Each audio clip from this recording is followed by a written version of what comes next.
Well, welcome back, me. Thank you, and thank you for returning. This is part three, the expository essays and the responses.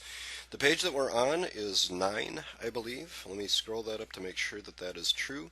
Yay, it is. See, page number 9 right here. So, what we're going to do in this section is look at 4 different essays, and these are the essays that are publicly available to you.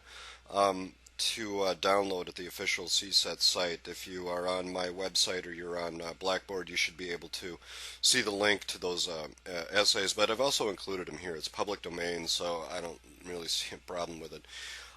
One thing that we have to do first is review a score level 1 essay, and then clearly we'll go on to score level 2, 3, 4, and then we'll start with the persuasive essays.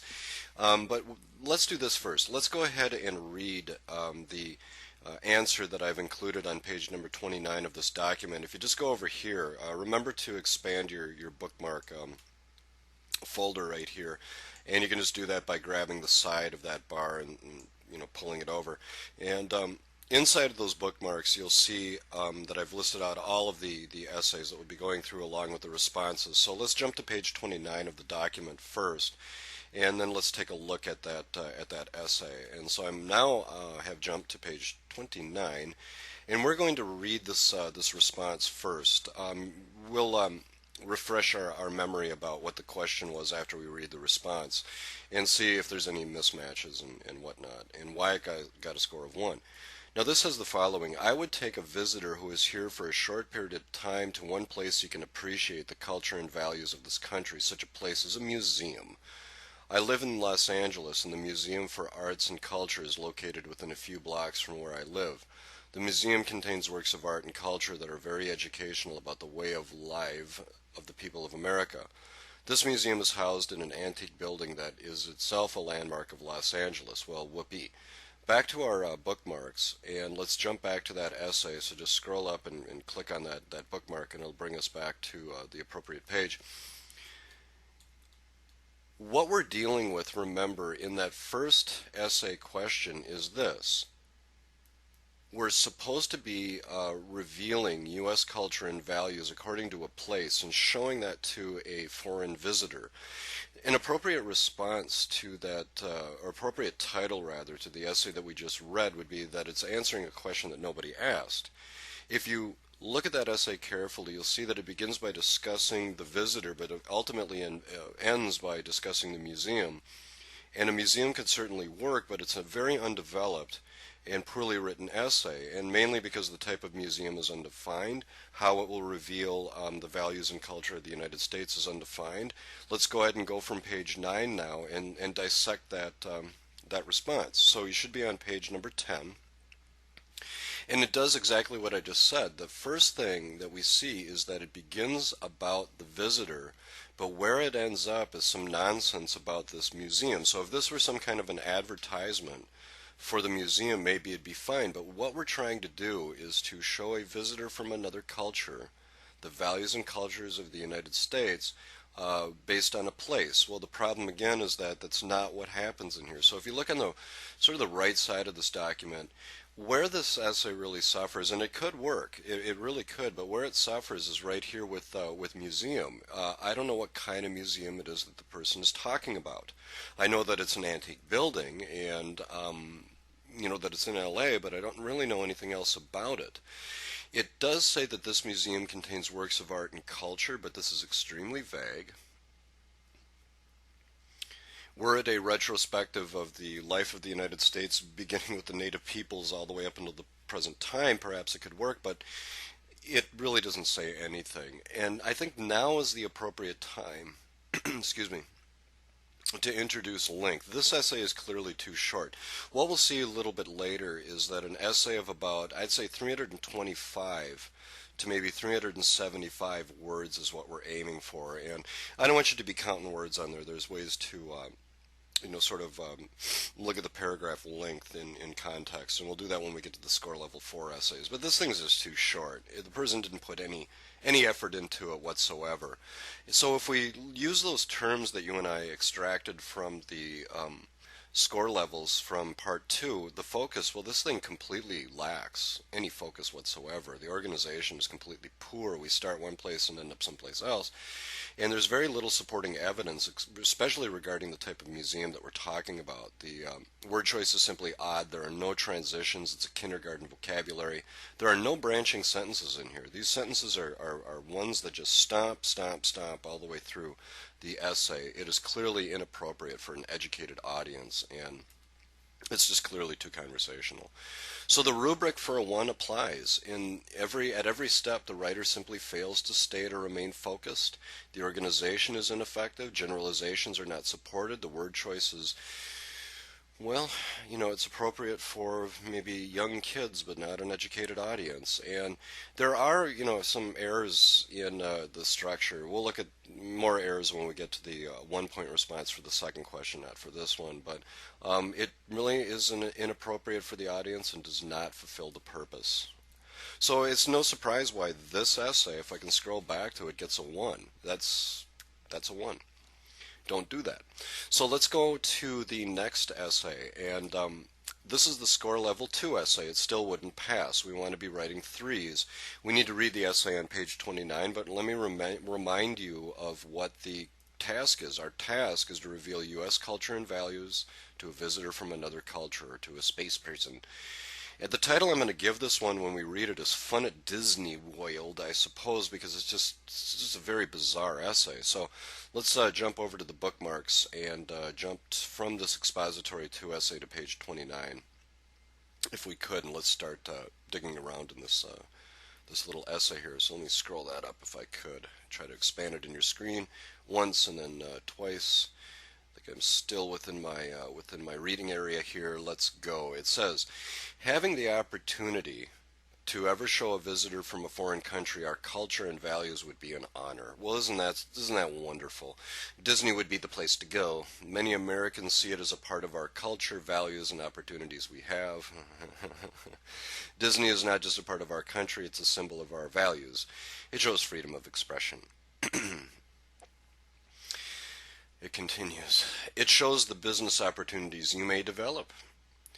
Disney will also show all of the different geographical, racial, and religious cultures we have all across the United States. That's, hardly true ever. Disney is the main museum for representing the United States of America. It would give our foreign friend all of the cultures and values of this country in one visit.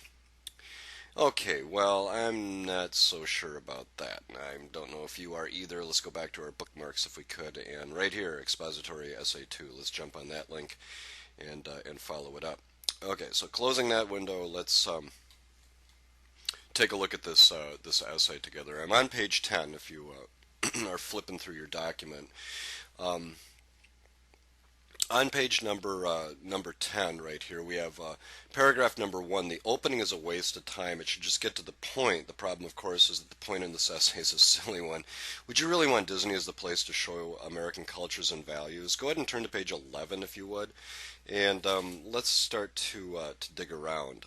With this opening of having the opportunity to show a visitor blah blah blah blah blah, that is an absolute waste. That opening are wasted characters on this page. In addition, we have some spelling errors in here, and I think I can commit a few, and I'm sure I've committed a few in our in this little document here that you'll point out to me. But you're maybe allowed like 1 or 2. But right in the opening, my gosh, it's really not that great. If we read the rest of these sentences, it says Disney would, be the place to go. Many Americans see it as part of our culture, values, and opportunities we have. Well, I mean, the writer is simply stomping. There's not one branch in here. It's just stomp, stomp, stomp through the essay.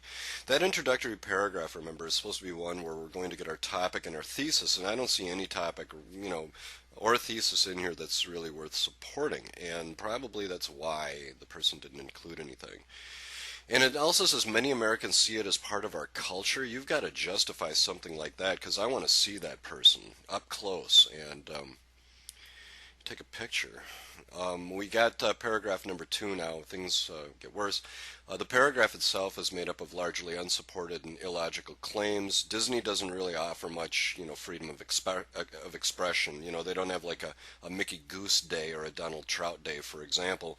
And I guess making pirated copies of Disney movies is what this person has in mind as far as business opportunities go. So if you read this, it's just awful. Disney is not just part of our country, it's a symbol of our values. It shows freedom of expression. It does not. It shows business opportunities you may develop that carry a 5 to 10 year jail sentence, I presume. Disney will also show all of the different geographical, racial, and religious cultures we have across the country. Yeah, right. I don't know what someone would make of Snow White and the Seven Dwarves living together. It might not be the exact image you want to put out there for the world, no matter how. Well, anyway, I'm moving along. Notice what's happening in here. This person, there must have been a sale on the word it. Look at this. I mean, we've got it, it. That's way too many its. A lot of the things in here are unsupportable. All of these statements just leave me with, I don't know what's going on. It's really not a good paragraph. Paragraph 3, all I can tell you is that more ridiculous nonsense occurs in here, and we get another it. That's one good part about it, I guess. We have Disney is the main museum for representing the United States of America. It would give our foreign friend all of the culture and values of this country in one visit. Sure it would. We have also got a misspelling right here if you are at all interested. So the point is that if we apply our six elements to this point, to this second essay, it really starts poorly and ends worsely. You do get an opening, some stuff in between, and a closing as far as organization goes, but it's really no good. There's little support for the statement. It is overused in this essay. There's no branching. It's very redundant. You can go through and look at the odd capitalization.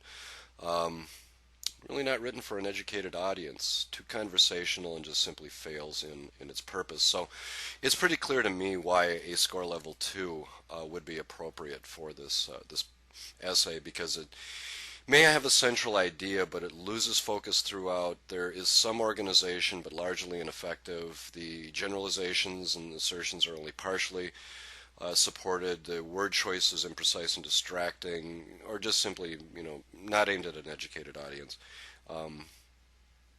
Don't like the style in this one. There's no branching, and that's another thing that they're looking for, as I told you. So it largely is just inadequate in terms of audience and purpose, and so that's why we get a score level 2 on that one. Okay, if I didn't shout out that page number, we are on page number 12. We're on page number 12. And what we're going to do now is look at something that would pass, and that's a score level 3 essay. So we're going to review that in a second. It's on page number 30. And then we're going to come back to page number 12. Once again, our task is to reveal U.S. cultures and values to a visitor from another culture. And this essay, I guess I'd call it Things to Want and Buy. Let's see why I might title it that way, even though it does pass. So let's jump over to page 30 if we could. So turn to that page if you would. And let's begin to read it first, and then we'll dissect it. It says, when a visitor from another country comes to visit the United States, take him or her to the mall. Any shopping center in Sacramento, such as the Arden Fair Mall, provides many examples of the values and different cultures found most anywhere in the United States today. All clothing stores, for example, found in any mall are excellent representatives of the different styles and fashions of clothing worn by most Americans. Accessories such as jewelry, purses, and shoes and hats are also examples of how most Americans choose to present themselves. Even the salesperson can provide suggestions on what is currently fashionable in the United States. Great Scott. Usually there are a variety of restaurants found in the mall. Also, these restaurants definitely provide examples of the most popular kinds of food eaten by Americans. Even food familiar to the foreigner may be found in any shopping center. Yes, the Big Mac. Other stores, such as furniture stores and stores that sell technical and electrical equipment, are other excellent examples of American culture. The environment inside as well as outside any American home may be found in these types of stores. Doesn't every country have a mall by now? Anyway, after visiting the Arden Fair Mall in Sacramento, a foreigner should become very familiar with the values and cultures of the United States through the many examples of fashion, food, and environmental surrounding the American way is clearly exemplified. The Arden Fair Mall may be the best tourist attraction in Sacramento to a foreign visitor. Okay, well let's jump on back if we could to page number 12. That's where we're headed. Let's make sure that that's page number 12 and that I'm not misleading you. Aha, it is. I'll close off that window right there, and here's what I'll tell you. In response to the question, it does pass, but let's see why it sort of falls apart. And we'll do that kind of as we go through this. Paragraph 1 opens plausibly enough. There's plenty that could be discussed about the mall. You know, Sears people versus Macy's people, or differences in occupations. You know, you could do some rudimentary cultural anthropology, I suppose. So the opening isn't so bad. We have, when a visitor from another country comes to visit the United States, that is a nice left branch right there, everybody. That's a nice way to break things up. Take him or her to the mall. Any shopping center in Sacramento, and let me section this part off, such as Arden Fair Mall, there we get a mid-branch, very good, provides many examples of the values and different cultures found in most anywhere in the United States. Okay, so it does start okay. What is it missing? It is really missing a thesis. The thesis is actually introduced at the end, which is a no-no. So make sure that when you open up your paragraph that you have a nice three-part thesis that sort of tells the reader what it is we're going to be doing and the topics that we're going to be experiencing and the order in which those topics will be presented. We'll see that three-part thesis at the end of this particular essay. Paragraph number 2 describes all the benefits of rampant and unrestrained consumerism. That's what I think. You can read the rest of this, but it begins to fall apart here in terms of theme, I think, and support and so forth, even though it does pass. We have, for example, all clothing stores, for example, there's a nice transition. Found in the mall are excellent representatives of the different styles and fashions of clothing worn by most Americans. Accessories, here's a mid-branch, everybody, such as jewelries, purses, and shoes, and hats. Don't forget hats. Put a comma right here if you would, because you've got to offset that. This is your mid-branch. Are also examples of how most Americans choose to present themselves, and hats. Even the salesperson can provide suggestions on what is currently fashionable in the United States. Okay, so I guess the part of the thesis that should have been stated early on is that you're going to see something about values, and the rest of that sort of supports values as seen and reflected in clothes. So I'm not buying it, but at least it does have some construction in mind, I guess. I don't know. Let's see if paragraph 3 is any better. Well, it's not. It's about fast food. You can read my little trite comments in there, but getting to the point of the paragraph, this paragraph is all about food, and usually there are a variety of foods found in the mall. Also, you have a non-branching sentence in here. There are restaurants, these restaurants most definitely provide examples of the most popular kinds of food eaten by Americans. Even food familiar to the foreign visitor may be found in any shopping center. Well, you don't have to branch every time. There's not one branch in there, but not that that matters, because that paragraph is just so bad. It's pretty lame. Paragraph number 4 is all about other stores, such as furniture stores, and the stores that sell technical and electrical equipment are also examples of American culture. The environment inside as well as the outside of any American home may be found in these types of stores. Well, it's really just about stuff, I guess is what I would call it. I don't know how that's, I guess it's reflecting culture somehow, but it's really just about stuff. Excuse me, turning the page from 13 now. We have this part that says, after visiting the Arden Fair Mall in Sacramento, we begin with a very nice left-branching sentence right here. Excuse me, a foreigner should become very familiar with the values and cultures of the United States. Let me pause this and clear my throat. Hold on. So we have this left-branching sentence about visiting the Arden Fair Mall. The foreigner should become very familiar with the values of the United States. through the many examples of fashion, food, and environmental surroundings. You see, this is the three-part thesis right here, and it's fine that it's in the conclusion. There's no problem, but that should have been stated way back in paragraph number 1. That's what would have made this effective. And the concluding sentence doesn't carry a branch. There's no branch in there, and that's sort of an effective technique, that if you want your concluding paragraph just to have no branch. The problem is that, read it, it says, the Art and Fair Mall may be the best tourist attraction in Sacramento. This is sort of a no-no, because it's introducing a new topic at the end. It's not about why the mall is so like a tourist attraction, but it's supposed to be about a place you're taking a foreign visitor to show values and culture. And this thing isn't, you know, it passes, but it's no prize winner. Excuse me.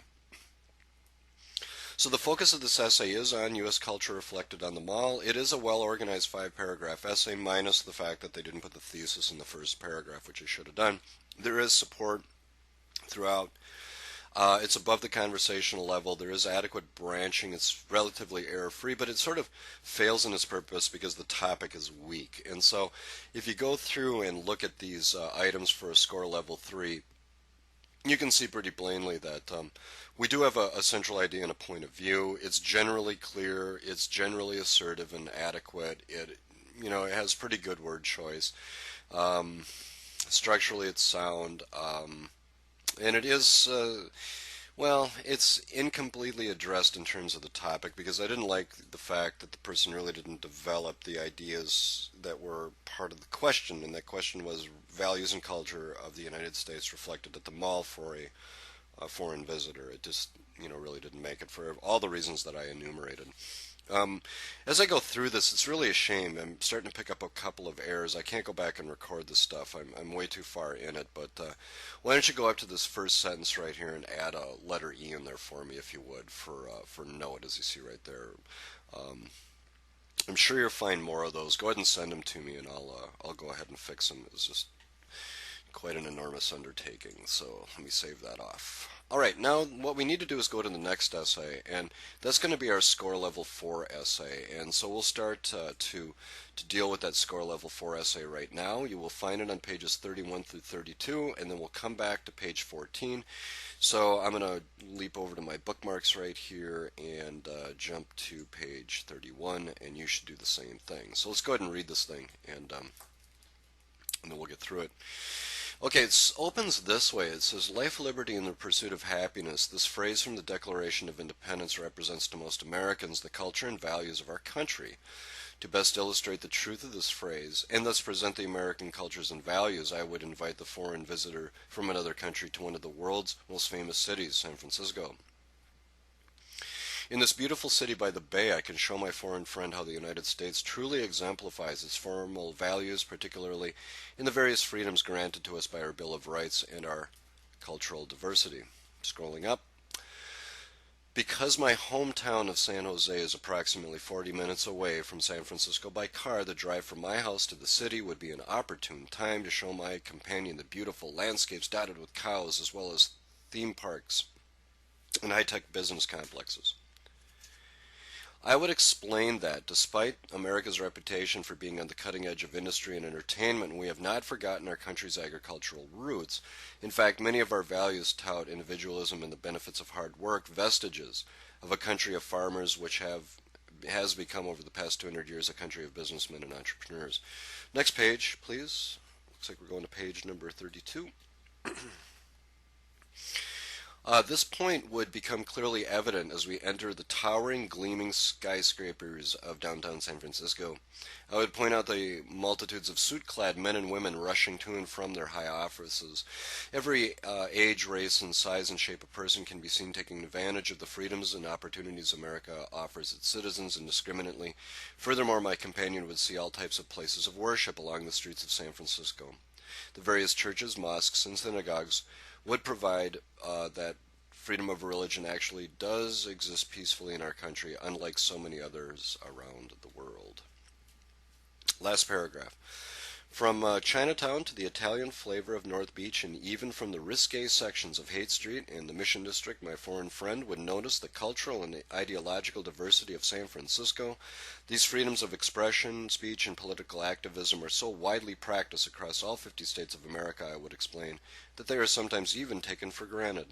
Surely my visitor would learn from our lively excursion through the colorful streets of San Francisco that the United States upholds its world famous values of the inalienable rights to life, liberty, and the pursuit of happiness. Why they chose the British or Canadian spelling for colorful is beyond me, but maybe the person was naturalized here. Who knows? Let's go back to page number 14 if we could. Page number 14, as you see. And I guess the appropriate title for this question is this: How to Write a For, or the Culture and Values of the U.S. Reflected in the Bay Area. And that's what the question was asking us. How does place reflect the culture and values of the United States? Well, turn the page now to 15 if you would.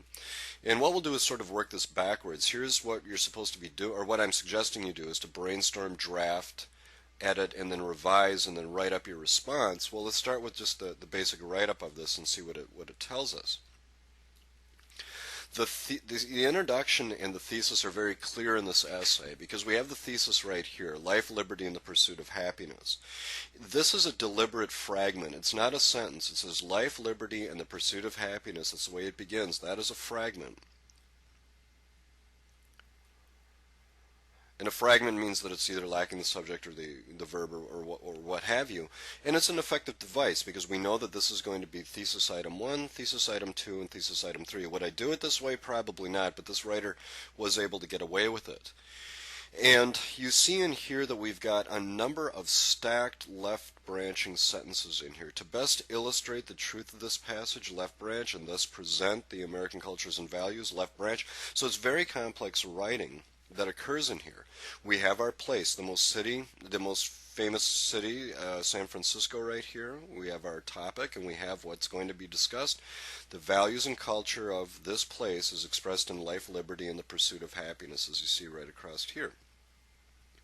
We even get a right branching sentence. This is all in the first paragraph, particularly the various freedoms granted to us by our Bill of Rights and our cultural diversity. We get a nice big right branching sentence in here. In this beautiful city by the bay, we have a left branch right there. So you can see that this writing is quite varied and complex stylistically. So just to reiterate, we know our topic, we know that it's going to be about place, and we know that our thesis is going to follow life, liberty, and the pursuit of happiness. That right there, that's our thesis. I would organize this differently, of course, but you can see all of the elements are there. Now go ahead and turn the page in a second. Just give me a second. I need to have some water. And you can see that paragraph number 2 is going to pick up this part of the thesis, part number 1, life. Turn the page to 16 and let's look at that. It says, because my hometown of San Jose is approximately 40 minutes away from San Francisco by car, we get a nice left branching opening right there, so stylistically it's sound. We're going to take the time to discuss the landscape on the way to this place, and what it's revealing supposedly is life, the first part of our thesis. And we can see that, for example, that there is agriculture that's going on in this place. So I can write an ag right here. There's some agriculture. There's also high tech going on in this place, and so you can get a sense of what life is like in the Bay and how these elements of this place reflect the life that's developed both agriculturally and technologically, in which people have become business persons and entrepreneurs as part of the life in the Bay, and a reflection of the culture and values of the United States. Now, paragraph 3 is going to embody liberty. If you look at this paragraph right here, let me go ahead and write that in, liberty. Look at how they developed this topic of liberty. This point would become clearly evident as we enter the towering, gleaming skyscrapers of downtown San Francisco. So, place again is describing liberty. So, you've got all of these people who are working downtown of every race, color, creed, etc., pursuing their dreams freely of working in cubicles, I guess. You even see churches, mosques, and synagogues and describing a peaceful coexistence. So, place is reflecting liberty in all of these different manners. Everything's very well supported as we go throughout this essay, and you get some decent transitions in here, like furthermore right here, and we even get a right branching sentence toward the end. This doesn't really count as a branch, but I guess you could look at it as sort of a transition that expands the complexity of the writing. Well, the third thesis element is found on page 17, and that third thesis element of pursuit of happiness is found in paragraph 4. It was introduced in paragraph 1, and now we're going to see the pursuit of happiness in paragraph number 4. So you have from Chinatown to the Italian, which is misspelled, a flavor of North Beach. We're introduced to a nice left branching sentence right here. My foreign friend would note the cultural and ideological diversity in San Francisco. Now, what this author has done, fortunately or unfortunately, is included not only the last thesis item, which is happiness, but also provided the conclusion.